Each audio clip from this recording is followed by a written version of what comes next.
Here I have Motorola Edge 20 Lite, and today I'm going to show you how to connect Samsung Galaxy Buds Live headphones to this device.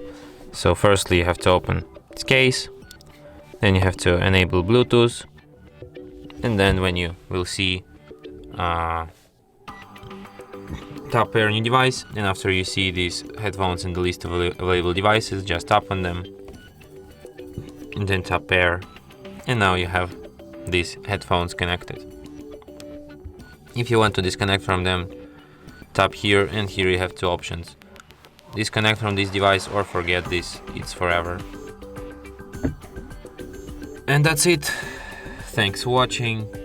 If you find this tutorial useful, don't forget to hit that like button and subscribe to our channel.